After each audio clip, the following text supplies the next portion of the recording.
L'UCOM.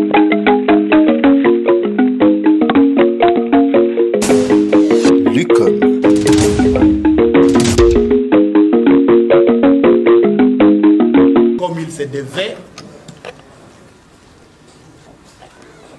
en termes de contrôle, en termes de formation et même de l'administration, le taux de couverture était faible. C'est-à-dire, les inspecteurs n'ont pas atteint toutes les écoles. Et pour rendre compte à la hiérarchie des problèmes qui se passent dans toutes nos écoles, que la plupart de nos rapports n'étaient pas remontés à la hiérarchie. Ça, c'était des griefs que les inspecteurs dormaient. Des griefs que les inspecteurs ne menaient pas assez la lutte contre les antivaleurs. Beaucoup de choses se passent dans les écoles sous la barbe des inspecteurs. Ils ne dénoncent pas, ils ne sanctionnent pas. Donc, on a constaté que nous étions caractérisés par une certaine léthargie, que nous étions emportés dans un sommeil profond et qu'il fallait que nous nous ressaisissions. Nous avons également analysé les indicateurs par rapport aux 3 axes, à savoir l'accès, l'accessibilité, l'équité, la rétention, la qualité et la gouvernance. Il a été constaté que la gratuité est effective, mais beaucoup reste à faire. C'est une bonne chose, cette vision du chef de l'État, portée par celui qu'on appelle les gardiens de la gratuité, son Excellence, Monsieur le ministre de l'Enseignement primaire, secondaire et technique, le professeur Tony Mwabakaza, a dit, beaucoup d'efforts sont faits, ont été déployés. Il a été constaté que plus de 4 millions d'enfants ont été reçus dans nos écoles, à travers les pays, que la gratuité se pratique. Maintenant, ce qui nous est demandé, c'est de pouvoir consolider cette gratuité, de pouvoir la pérenniser, la consolider pour que dans toutes nos écoles, que 0 élève ne paye rien. Aucun élève ne puisse payer du primaire un seul rond. Il est totalement pris en charge par l'État congolais. Que pas des écoles publiques, pas des écoles privées. Nous devons nous comprendre. Que l'élève du primaire qui est dans une école de l'État, école publique, de la première en 6e ne paye aucun rond. Mais on a constaté par-ci, par-là, il y avait quelques petits dérapages. De manière isolée, on a demandé un petit rien ici, un petit 500, et ainsi de suite. Que les inspecteurs doivent veiller à ça, les sous-prophètes, les prophètes, de manière à ce que tous, nous, opérateurs pédagogiques, nous parents, nous partenaires, nous puissions accompagner cette vision du chef de l'État, que pour toujours, on parle de la gratuité et qu'on ne revienne pas un seul jour sur la prise en charge des enseignants par les parents, que c'est déjà non négociable et nous devons aller jusqu'au bout. Maintenant, celui qui s'estendra dans une école primaire, demander quelque chose aux élèves, aux parents, il nous trouvera sur son chemin. Donc la gratuité doit être consolidée et en même temps pérennisée. Et cela doit être remarquable. C'est l'effort attendu de tout le monde. Ce qui ressort de nos assises. Il ressort également de nos assises la poursuite de la lutte contre les antivaleurs. Et c'est là pour le redressement du sous-secteur de l'EPST. La vision de notre ministre s'inscrit dans ce cadre-là. La lutte contre les antivaleurs. Vous savez, les antivaleurs écument dans notre secteur. Quand on dit les inscriptions sont gratuites, elles doivent être gratuites. Quand on dit il n'y a pas monnayage des points, il n'y a pas monnayage des travaux, les enfants doivent suivre normalement les cours, il n'y a pas monnayage, la signature pour obtenir une commission d'affectation pour payer quelque chose, tout ça ce sont les antivaleurs. Et ces antivaleurs doivent être combattues.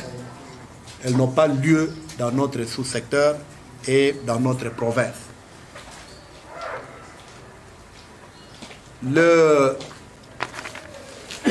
L'instruction de M.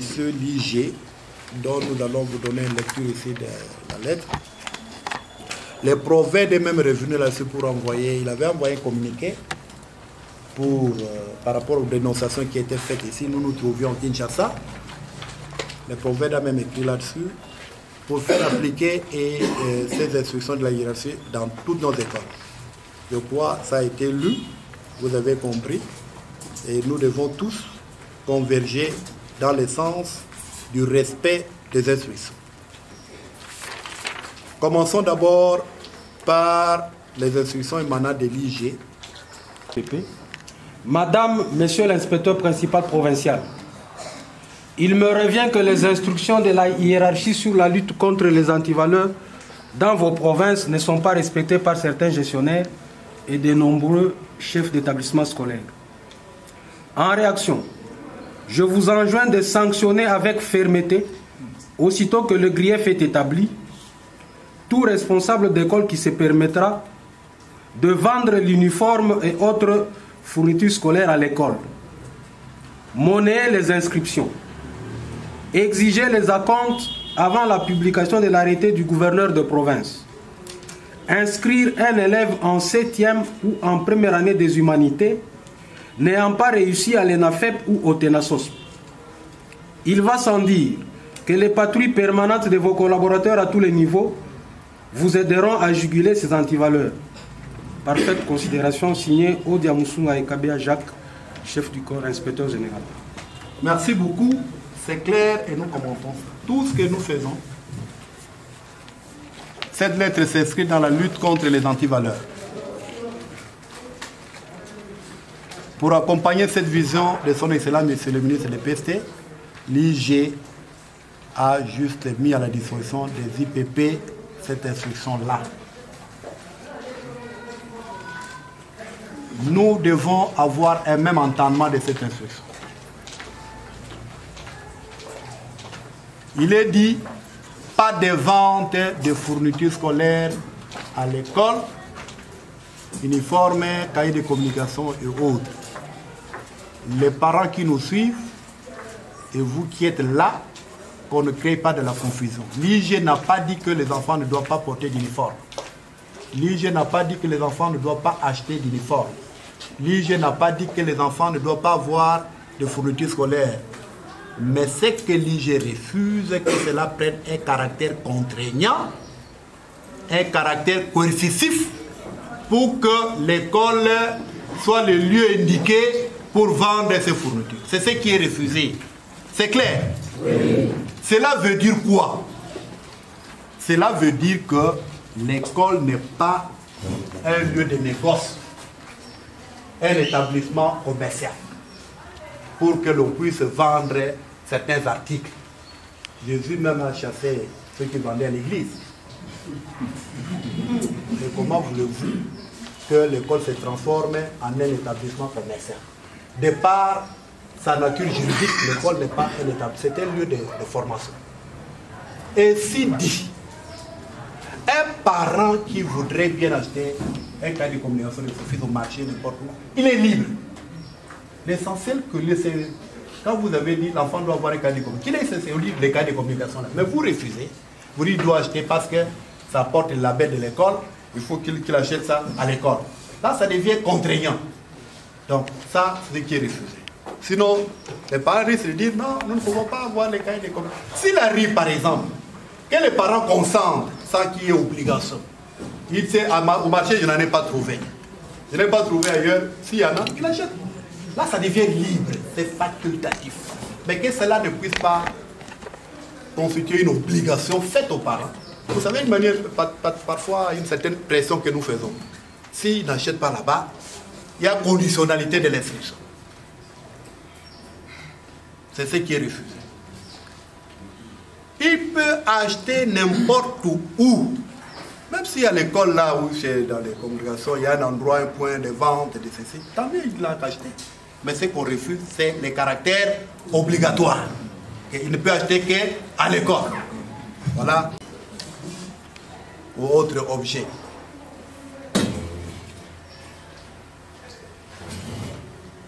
Les élèves qui sont dans nos écoles, ils ont commencé la première année, la 7e année, jusqu'en 3e ou en première des humanités.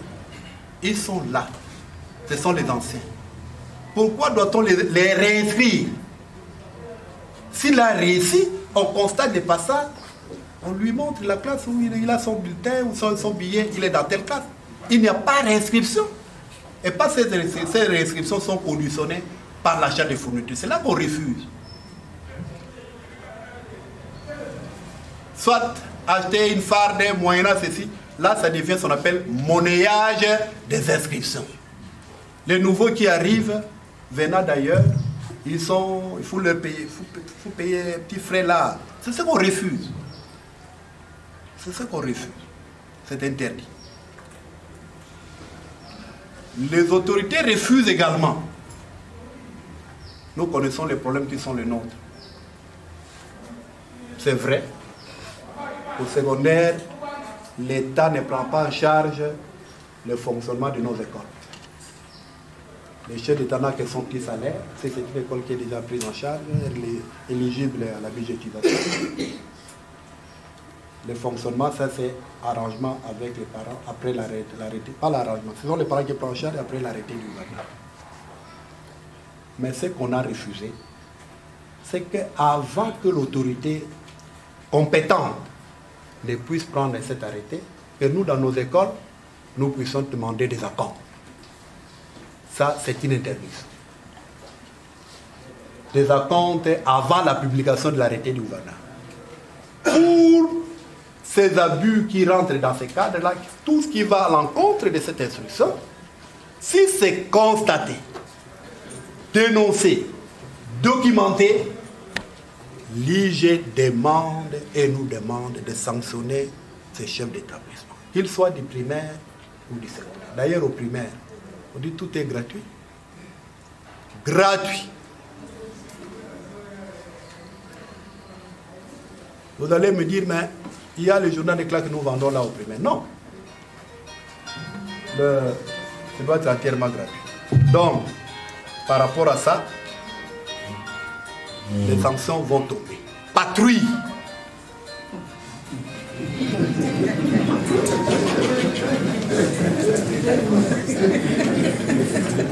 L'IG parle de patrouille financière. Nous, c'est patrouille pédagogique et administrative. On va intensifier, on passera de temps en temps dans les écoles et pour constater s'il y a un document. Et franchement, là, tous nous devons respecter la loi. Ce n'est pas moi qui invente. Si moi, je ne vulgarise pas l'instruction, je ne la fais pas appliquer, c'est que je fais obstruction. Je me dis, je me livre, prenez-moi, sanctionnez-moi, je n'ai pas exécuté l'instruction. Nous, c'est l'obéissance.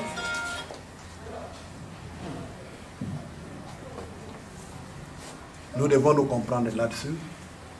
Le moment, je vous demande, c'est de faire lire les signes des temps. Vous devez être capable de comprendre et lire les signes des temps. Ne cherchons pas à compromettre nos fonctions. Ne cherchons pas à faire le forcing. Ne cherchons pas à créer un bras de fer avec nous. Moi, nous ne sommes pas venus ici pour que les têtes des gens tombent, pour décapiter les gens, pour créer des amis aux gens. Non.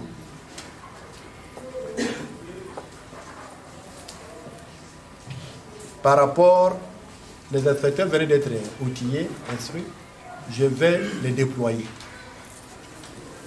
Régulièrement, ils vont passer. Si vous allez à l'encontre de ça, vous allez recevoir un document de leur part, vous serez frappé par des mesures conservatoires. Mesures conservatoires, la suspension. Il peut à la fois aussi ouvrir une action disciplinaire. S'il n'a pas, il vous a suspendu. On peut demander au gestionnaire de vous ouvrir l'action disciplinaire et contrôler le reste de la procédure continue. Quand nous nous trouvions à Kinshasa, c'est alors que j'ai réalisé que Mouréditou est la commune annexe de Kinshasa.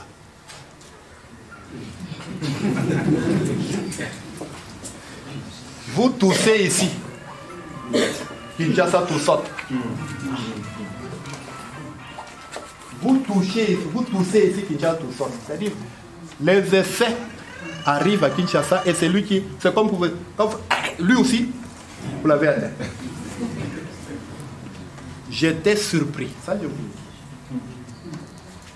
Parfois les autorités vous disent, voilà, on a reçu ceci, telle information, qu'est-ce que vous en dites?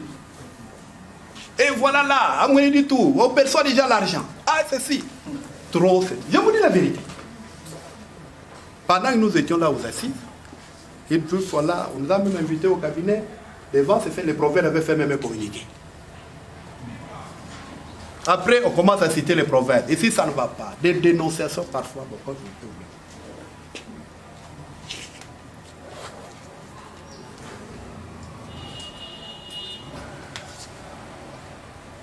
je suis allé même.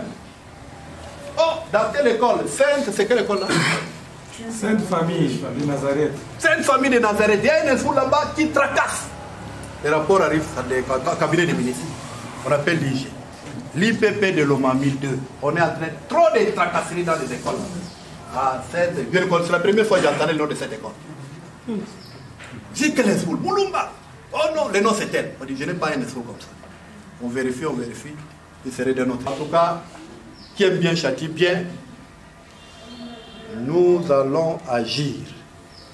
L'année passée, il y a quelques professeurs de vos établissements, quelques inspecteurs que j'avais sanctionnés dans le cadre de la lutte contre les antivaleurs. Et là, je ne lésine pas. Vous allez à l'encontre de ça, vous me trouverez sur votre chemin. Vous me trouverez sur votre chemin. Comment voulez-vous? Je prends l'exemple de stage. Comment vous allez donner, si c'est un canevas de stage qui doit être monnayé, on paye. On m'a dit que certains inspecteurs vendaient ça aux écoles. Pas vrai? Bon, on a dénoncé ces faits juste avant mon... Bon, après, c'était au mois d'avril, là, je ne sais pas. Mais les faits avaient eu lieu avant. Peut-être c'était une habitude. Et quand j'ai été saisi du fait, j'avais obligé les schools primaires.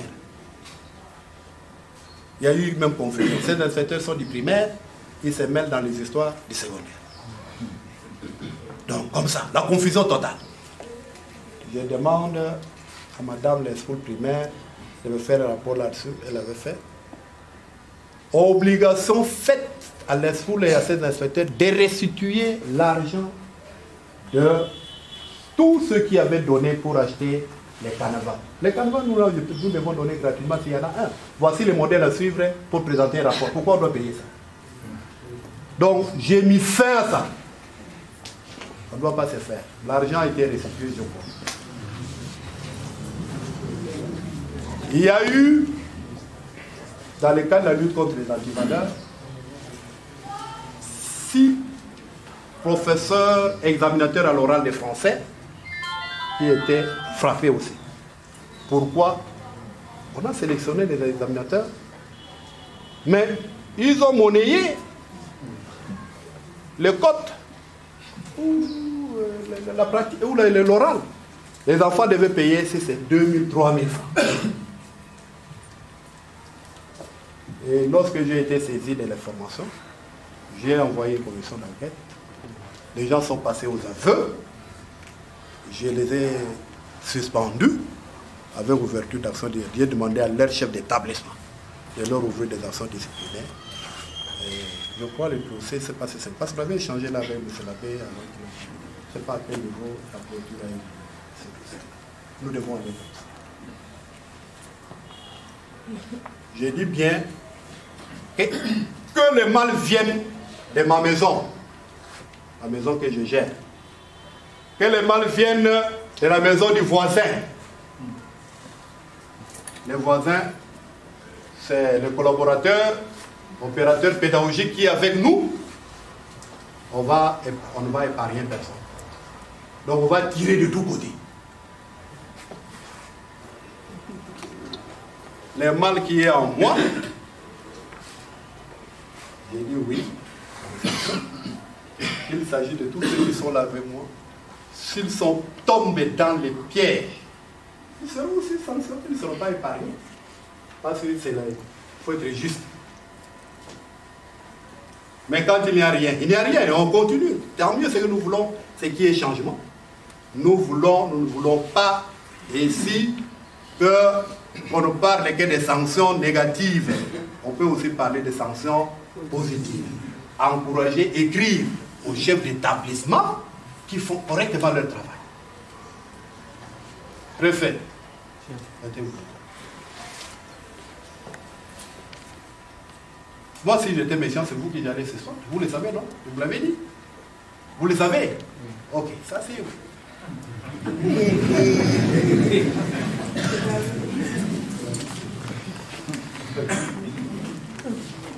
Bien sûr, il y a parfois des faits isolés, hein? Il y a des faits isolés, des faits, on ne doit pas généraliser pour que tout est mauvais. Tout n'est pas mauvais. Tout n'est pas mauvais.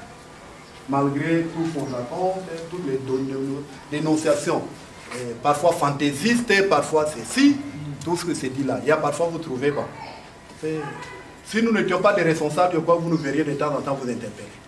Avoir des messages, la panoplie, la flopée de messages qui tombent dans nos appareils.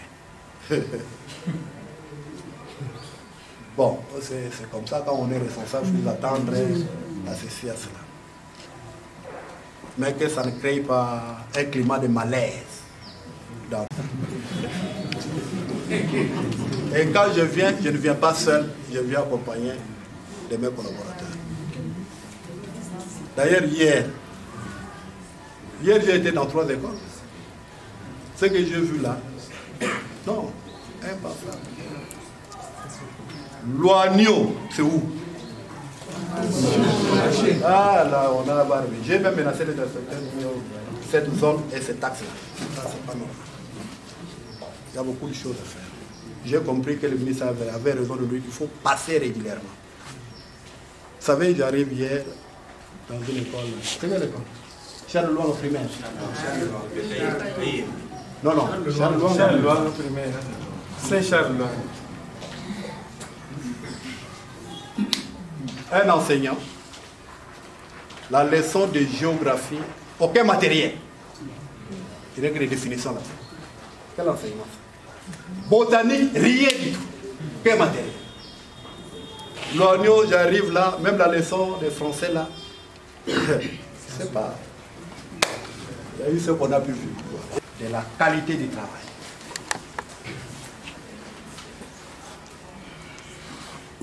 Par rapport aux instructions à vous communiquer, au niveau primaire comme secondaire,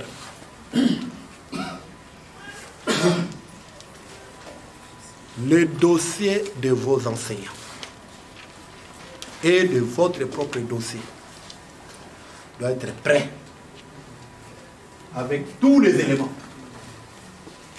Dossier de votre enseignant, de votre dossier également. Quand les inspecteurs les vont passer, il faut que l'on voit le dossier là. De tous, vous avez 10 enseignants, avec vous, ça fait 11. On fait le dossier complet, tous les éléments. Commission d'affectation, CV, tous les restes. Des titres académiques, s'il y en a, les titres du secondaire, et de l'université pour les ceux du supérieur, pour de ce niveau secondaire. Primaire, c'est votre diplôme d'État ou votre titre assimilé. Vous doit trouver ça dans votre commission d'affectation. Si l'on passe, on trouve que le dossier de votre enseignant, il n'y a pas de commission d'affectation, mais vous utilisez, je vais demander à ce moment-là, on vous écrit. Parce que vous devez réclamer la commission. On ne peut pas faire quelqu'un qui travaille, quelqu'un sans commission d'affectation. Ça doit être dans votre dossier. Le contrôle, il y aura une formule là, on appelle, quand nous disons C7, généralement c'est le contrôle du dossier des élèves. Maintenant ça devient contrôle du dossier de l'enseignant et contrôle du dossier de l'élève.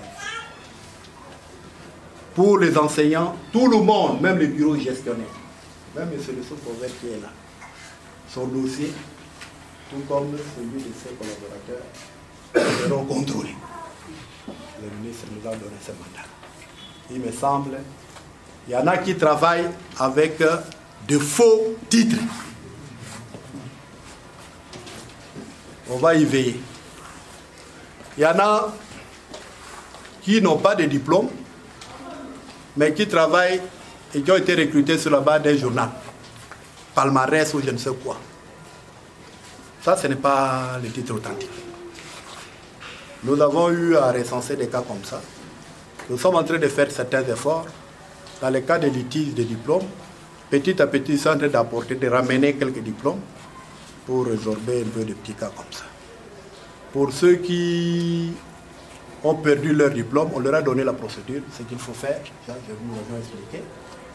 Pour ceux dont les diplômes ne sont pas lisibles, les écrits se sont dégradés ou détruits, ou ça s'est effrité à cause de l'usure de temps ou détrempé, ça demande que vous demandiez une certification. Ça, j'avais même sonné passer sur les médias pour expliquer ça. Et ce première année, qu'est-ce qu'on peut avoir là? Peut-être des renseignements, mais le reste des classes, le dossier doit être complet, avec un accent particulier pour les classes des 6e primaire, classe des 8e et classe des 4e des humanités. Ce sont les degrés terminaux. 6e primaire, 8e et 4e. Les dossiers complets, c'est le moment de les consulter. J'ai instruit les inspecteurs aujourd'hui que le contrôle doit s'effectuer à partir du 20 de ce mois. Le temps que vous maîtrisez d'abord les listes de vos élèves pour que ce contrôle ait lieu. Ce contrôle est gratuit. Si vous voyez un inspecteur qui passe dans votre école, qui vous dit non, pour ça, donnez-moi même un transport ceci, dénoncez-les, il sera sanctionné.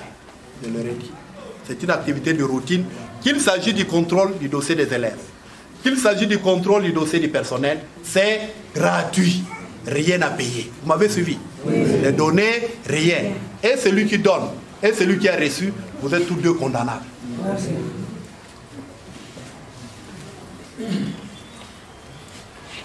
À propos de ce contrôle des dossiers des élèves, qui doit être gratuit, il y a des bonus. Et je vous donne l'information, c'est le moment. Les maxima des inscrits en 6e primaire, vous ne pouvez pas aligner au TENAFEP moins de 15 élèves dans votre école. Si c'est moins de 15, ça, ils doivent être alignés avec une autre école. Attendez-vous avec une autre école. Mais pas sur le listage de votre école. Pas moins de 15. Minimum 15. Même si vous arrivez à 100, 150, moi je ne considère pas les maximums. Je n'ai pas de minimum. Ça va? Oui. Maximum, allez où vous voulez. Mais minimum, pas de, ça devient non viable si c'est moins de 15. Ça c'est primaire.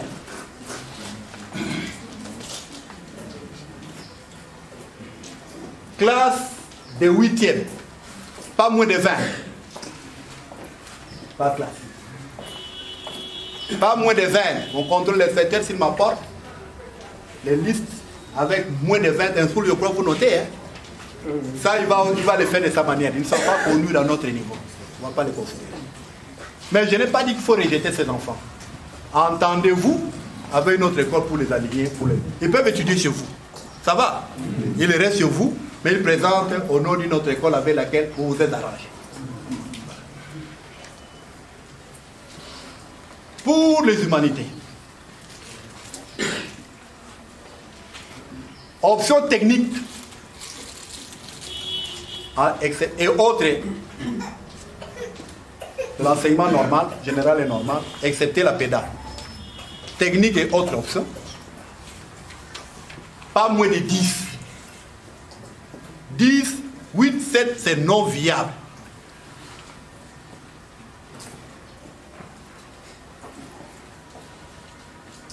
Pour l'option pédagogie générale, pas moins de 15. Si vous présentez 12, 13, non, ils suivent le cours chez vous. Arrangez-vous avec quelle école pour les amis dans les dessins de cette école-là. Voilà. C'est le moment. Le moment de faire des réglages, de mettre de l'ordre pour qu'on ne tombe pas dans les pièges de ces minima déterminés. Ça va? Ça veut dire quoi?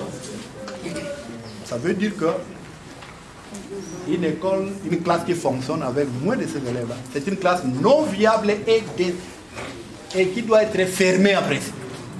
Parce qu'on est en train de toucher l'enseignant qui est payé vainement. Parce que pour qu'une classe soit viable, du primaire c'est au moins 26 élèves, le minimum. Ça vous le savez, non? Oui. Et au secondaire c'est 17.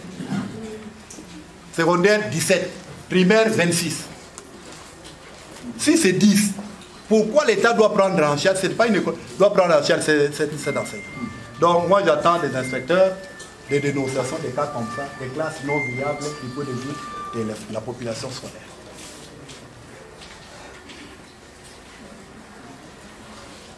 Et ça doit commencer ici. Vous avez une nouvelle option. Il n'y a pas d'acompte à demander avant la publication de l'arrêté de son examen sur le gouverneur de province. Mais on risque de nous bloquer, nous restons dans cette situation jusqu'à quand? C'est la question, non? Oui. Et ce n'est pas une manière de chercher des têtes des gens. Ça traîne pourquoi? Beaucoup se posent cette question.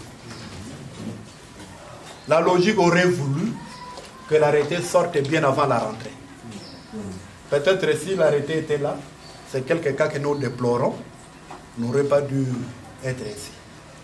Mais nous avons un gouverneur responsable, ça je suis content de son leadership agissant, et de sa sagesse, sa grande sagesse.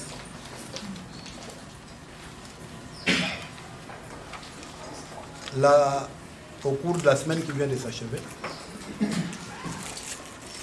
il a réuni les cadres provinciaux de l'EPST. Il a réuni les partenaires, les parents, les chefs d'établissement, la délégation des chefs d'établissement, les collectifs des enseignants du secondaire, pour qu'on fasse une réflexion sur, avant qu'ils ne se prononcent, sur les fameux problèmes de frais, particulièrement au niveau secondaire, parce que l'enseignement primaire est totalement gratuit. On ne parle pas des primaires ici. Les primaires reçoivent les frais de fonctionnement, tant peu soit-il, du gouvernement. Il se fait même que nous, nos amis du primaire, ça je vous dis la vérité, par rapport au secondaire, qui ne reçoit rien, qui ne dépend que des parents, vous recevez régulièrement. Si c'est 100 000, 180, il y en a qui vont même jusqu'à 600. Tout compte fait, et c'est par mois. Parfois, les 600 là peuvent construire le budget de fonctionnement du secondaire pour toute une année ou pour tout un trimestre. Pas vrai. Si nous nous référons au taux de l'année passée.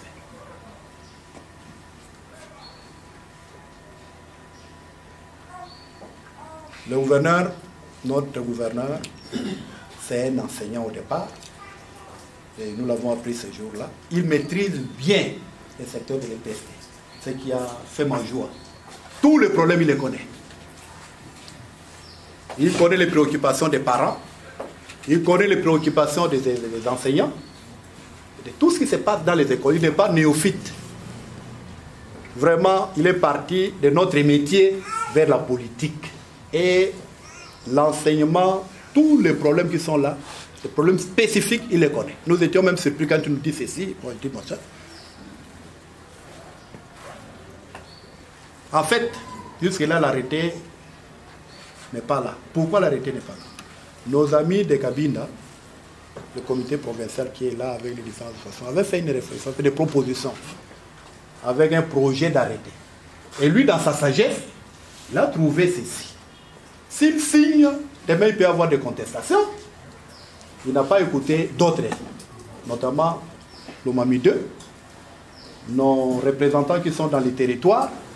Il a voulu élargir les cercles, les angles, pour que tous nous parlions le même langage.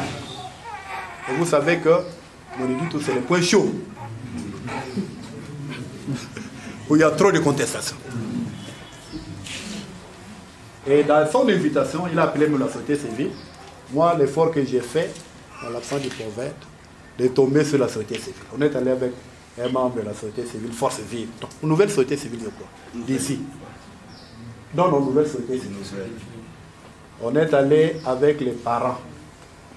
Donc, il a voulu que dans les 3 territoires soient représentés. Luilou, Kamiji et Nanaji. Les coordinateurs. Donc j'ai dit toutes les structures. La délégation la plus forte, c'est celle de l'Omami 2.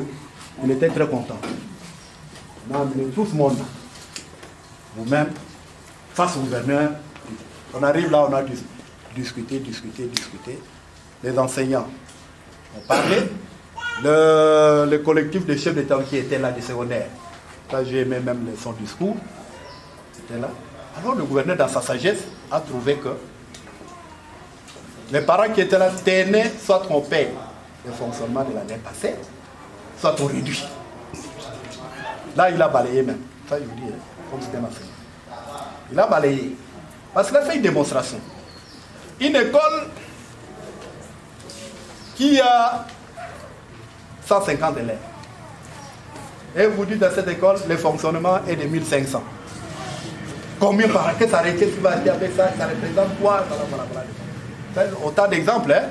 C'était ça. C'était pour argumenter, amener les parents aussi à comprendre. Parce que nous ne devons pas parler de la qualité et de la gratuité. Nous parlons de la qualité, mais nous oublions, tant vu qu'il est reconnu, qu'au départ, le concept gratuité a été mal compris. Quand on a dit gratuité du primaire, on a pris ça à tous les niveaux. Même secondaire entrait dans la mouvance de la gratuité. Gratuité, ça concerne le primaire. Les secondaires, oui. On allège les tâches des parents. N'est-ce pas? L'enseignement secondaire n'est pas gratuit. L'enseignement secondaire n'est pas gratuit. On doit se comprendre. Mais on doit alléger les charges des parents. Il n'y a plus de motivation, mais voilà. Alors maintenant là, vous savez ce qui s'est fait aussi dans la précipitation peut constituer une source d'erreur matérielle ou autre. Alors, pourquoi je salue sa sagesse? Il a vu un projet, il dit je ne signe pas encore sans avoir entendu les autres. Moi, nous, de l'Omami, nous avons parlé des particularités qu'on trouve même dans certaines de nos écoles. On ne se voile pas la face, le procès malheureusement n'est pas là. Toute la province, quand nous arrivions, il y avait même moins de 50% d'écoles mécanisées budgétisées.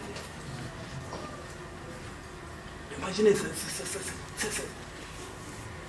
c'est inquiétant. Les écoles qui ont fait 15 ans, 10 ans, même 20 ans, sans avoir été reçues à la mécanisation. Ça, ce n'est pas pensable, c'est inconcevable. Ce sont des choses qui se passent, que nous avons trouvées. Nous avons expliqué ça. À ce jour, pour les écoles publiques, nous n'avons que 52% d'écoles budgétisées. Contre 48. 48, c'est trop. Mais curieusement, au dernier contrôle, le lycée par les COP, on m'apprend que 1600 enseignants ont été élargués, été désactivés de notre province. Par rapport à ce nombre qui étaient de bonnes. Et ça s'amenuise davantage. Les écoles privées se sont migrées vers les publics. Et il y en a qui sont tombés sur des faux arrêtés. Et les resteront dans ces conditions-là. Nous avons soulevé ces problèmes au Canada. Nous leur avons dit ça. Le ministre s'est dit, tant que moi je n'ai pas créé, depuis qu'il n'a signé aucun arrêté. Ces écoles, ça je ne concevoir par la face, c'est très compliqué. C'est très compliqué. Ces écoles-là, ça ce n'est pas pour les effrayer. Il y en a qui ont des faux arrêtés. Elles ne savent pas que les chefs d'État sont naïfs. Ils sont obligés d'une sorte d'escroquerie. Soit il a donné un peu d'argent, je ne sais à qui. On est allé fabriquer, on lui donne, il croit qu'il voit sur cet arrêté qu'on a vu. On sait que moi et mon père, c'est une école sérieuse. Laissez Notre-Dame de Fatima. Dans cette des faux arrêtés, on reprend les noms des écoles qui ont des vrais arrêtés. Et entre-temps, on injecte d'autres là. Des faux. De l'Ogambata.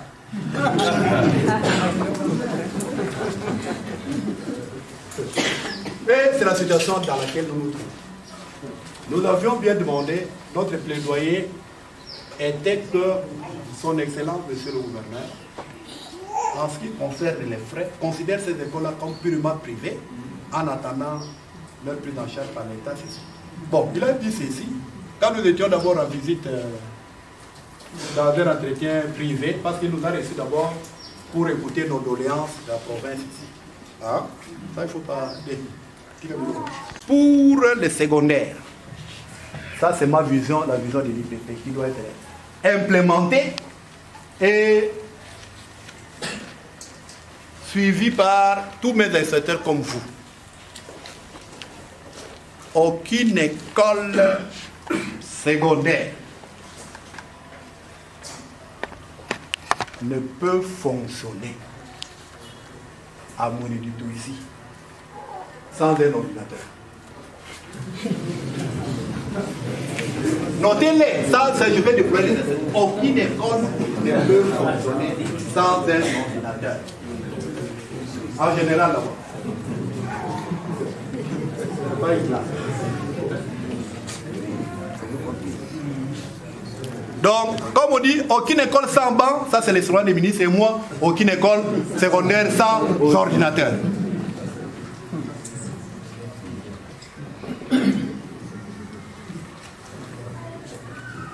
Aucune école secondaire, option scientifique, ne peut fonctionner ici sans microscope. Pour cette année. On va aller de loin. Retenez-les.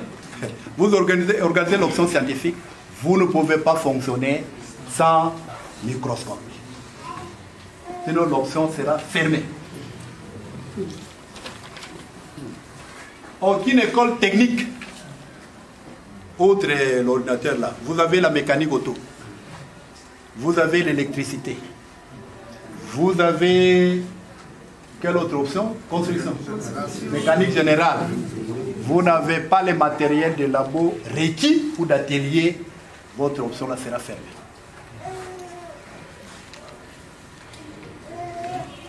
Coupe couture, il faut des machines. Ça, l'effort est là. Nous saluons la plupart des écoles. À coupe couture, ça va aider. Parce que la plupart de nos enfants, quand il y a la pratique, vous voyez, c'est bien. Mais qu'est-ce qui se passe, mes chers amis? Au secondaire, on voit l'équivalent à l'examen d'État. Les gens commencent à sortir avec des machines.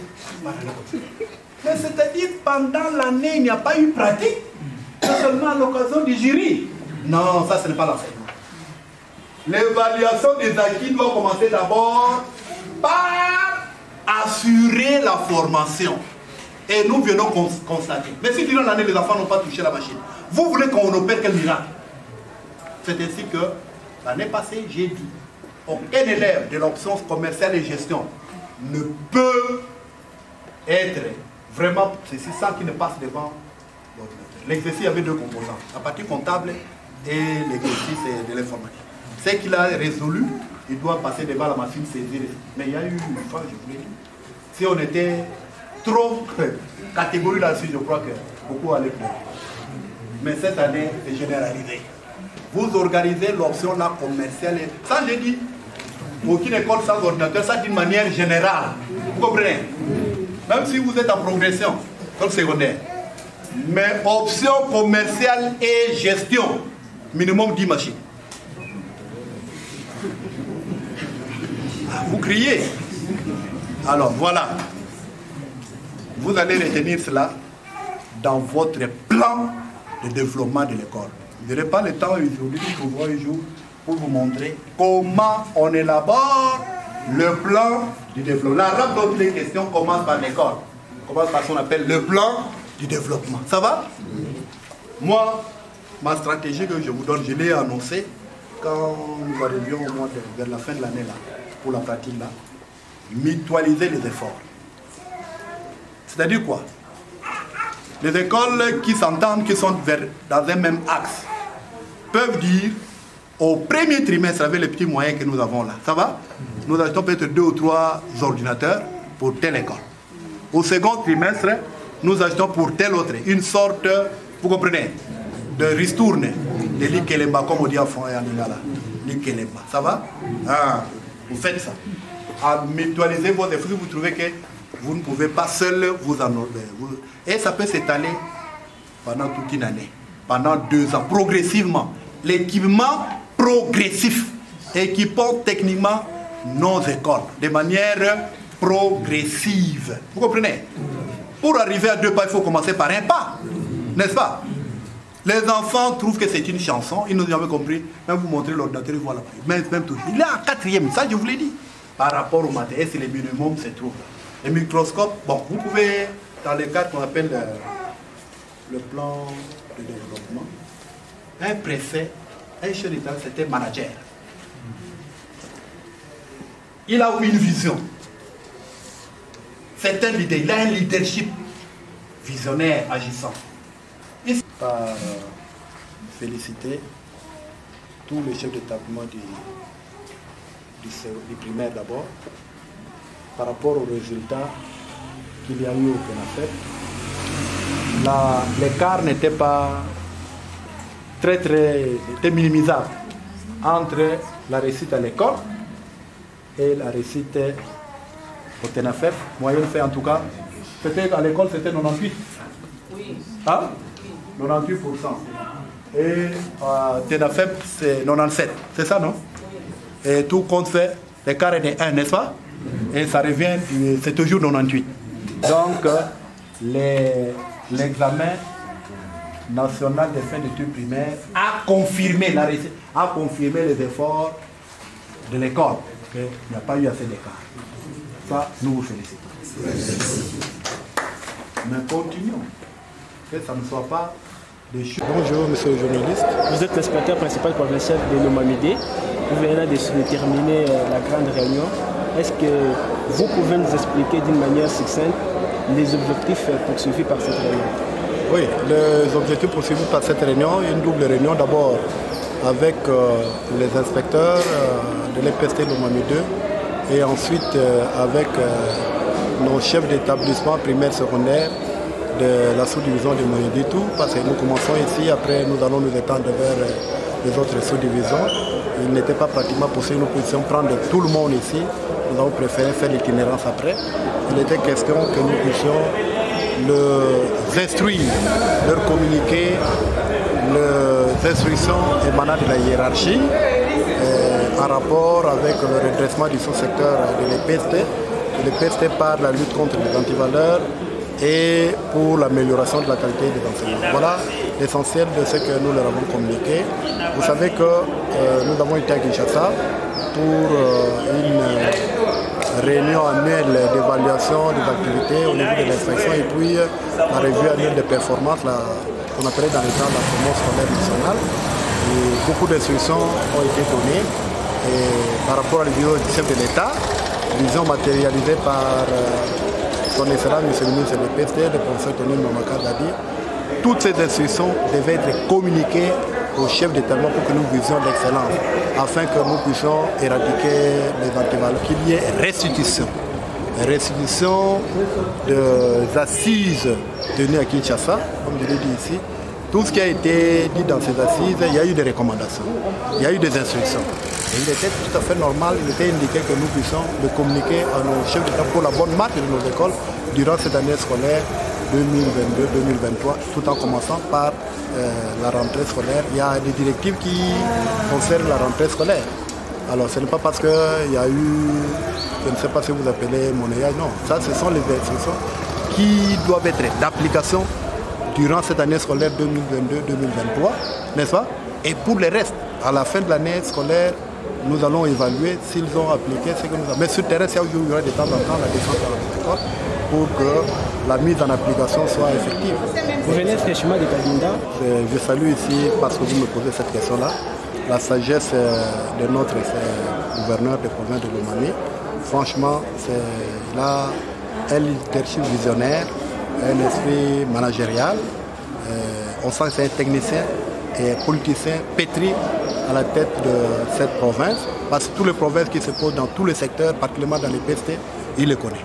Au départ, il était enseignant, il a longtemps enseigné avant de pouvoir s'intéresser à la politique et il était tout à fait indiqué qu'il écoute tout le monde. Et quand vous parlez des IPP, non, il a reçu tous les partenaires, tous les responsables provinciaux, vous comprenez? Et les délégués qui venaient de nos territoires, au niveau du territoire, nous nous sommes retrouvés là pour des réflexions, des propositions, afin qu'ils puissent décider en toutes conséquences. Donc il y a eu des parents qui se sont retrouvés là, il y a eu des syndicalistes, il y a eu des enseignants, des délégués, des collectifs, des chefs d'établissement et des gestionnaires, des responsables provinciaux que nous sommes. Il fallait qu'on lui fasse des propositions. Alors, les différents sons de cloche, il a enregistré et c'est à lui de pouvoir tirer les conclusions. Mais du moins, c'était ça. C'est un terme de réflexion. Donc, il doit se mettre une église au milieu du village, à la place des parents, à la place des enseignants, à la place des gestionnaires, vous comprenez, pour la bonne marche des activités dans nos écoles. L'UCOM.